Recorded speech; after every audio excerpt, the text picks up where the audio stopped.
Bonjour à tous, bienvenue sur cette nouvelle vidéo La Famille. Aujourd'hui, je suis en compagnie du propriétaire d'Oxygym à Saintes et également le coach Kevin. Comment tu vas, Kevin?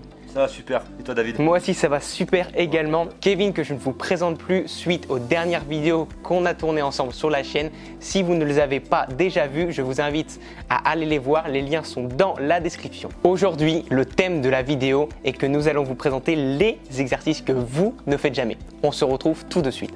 C'est parti pour la présentation de ce premier exercice. L'exercice est le rack pull, connu aussi sous le nom de soulevé de terre en amplitude partielle. C'est un exercice qui se réalise à la barre. Kevin, je te laisse te placer. Pour l'exécution de cet exercice, vous allez placer la barre en dessous de vos genoux. Si votre salle ne vous permet pas de descendre le rack assez bas, n'hésitez pas à utiliser la technique que nous avons appliquée en plaçant des tapis pour vous surélever. Vous allez attraper la barre en prise pronation en largeur des épaules. Basculez le bassin vers l'arrière, avoir la sangle abdominale gainée, le ventre rentré pour travailler les muscles profonds dans votre sangle abdominale, principalement le transverse, le dos droit, les omoplates resserrés, le regard figé et vous allez décoller la barre en effectuant un mouvement d'extension de hanche explosif, en resserrant les omoplates en haut du mouvement. C'est un exercice qui active principalement les muscles qui permettent de faire l'épaisseur de votre dos, les trapèzes, que ce soit les trapèzes supérieurs, médians ou inférieurs, mais également les érecteurs du rachis, c'est-à-dire les muscles profonds de votre dos, que ce soit de la zone lombaire, la zone thoracique à la zone claviculaire. Étant donné que c'est un exercice polyarticulaire, c'est-à-dire qui active plusieurs articulations, il est impossible ou très difficile d'isoler un seul muscle. L'avantage de cet exercice est que c'est un exercice explosif qui, contrairement au soulevé de terre, n'engage pas la partie inférieure de votre corps car il ne demande pas de flexion de genoux. On se retrouve pour le mouvement suivant, le Viking Press. Vous allez avoir besoin donc d'un rack, le rack qui est plus loin que vous, il sera placé donc plus haut et le deuxième rack qui est au plus proche de vous sera placé au plus bas. Ensuite, vous avez besoin donc de deux barres avec lesquelles vous allez placer au bout des petits poids pour caler.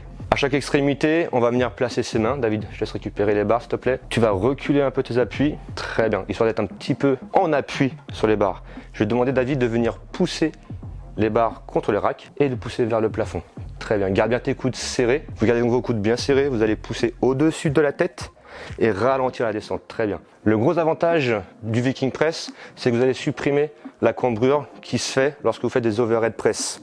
Lorsque vous poussez au-dessus de la tête, bien souvent ce qui se passe, c'est qu'on va venir creuser le bas du dos. Ici, grâce à la position où les pieds sont légèrement reculés, les coudes en position neutre et non pas ouverts, on va avoir une cambrure qui sera beaucoup plus naturelle. De plus, le fait d'avoir les coudes serrés va vous permettre d'avoir un mouvement qui sera beaucoup plus naturel, contrairement aux overhead press qui eux peuvent être plus traumatisants pour vos articulations.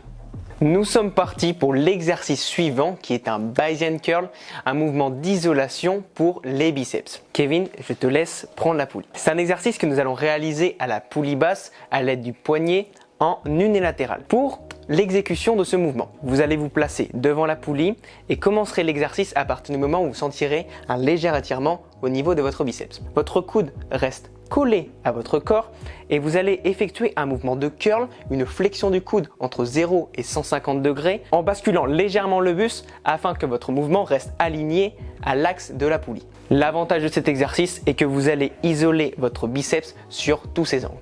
Le biceps y est composé de deux parties, du chef long et du chef court qui est rattaché à la partie profonde de votre biceps, le brachial, qui va être activé grâce au mouvement de flexion et de basculement sur l'avant parce que le brachial est rattaché à la partie antérieure de votre épaule. Le second avantage de cet exercice est qu'il va vous permettre d'avoir un étirement avec une amplitude complète sur votre biceps.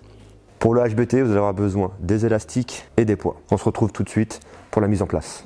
Vous récupérez l'extrémité de votre élastique, vous le placez à l'intérieur une première fois, puis une deuxième fois. Et ensuite, vous récupérez chaque extrémité de l'élastique, vous tirez dessus et c'est bon.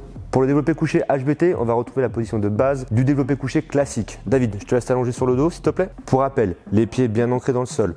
Conservez la cambrure naturelle au niveau du bas du dos. Saisissez votre barre plus large que vos épaules. Fixez vos omoplates dans le banc. Sortez la barre du rack. Je vous conseille d'adopter un tempo lent. Pourquoi? Pour stabiliser au maximum votre barre, mais aussi pour augmenter le temps sous tension. Grâce à cette méthode, elle va vous permettre de stimuler un maximum de fibres musculaires, d'augmenter le potentiel de croissance musculaire à cause de l'instabilité tridimensionnelle causée par le rebondissement des poids qui vont rebondir de l'avant vers l'arrière, de gauche à droite et du bas vers le haut.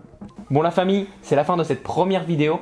On espère qu'elle vous aura plu. N'hésitez pas à liker et à partager. Si vous avez des exercices que vous aimeriez qu'on démontre sur des prochaines vidéos, n'hésitez pas à le dire en commentaire également. Sur ce, on se retrouve la fois prochaine pour la seconde partie qui sera une séance lower.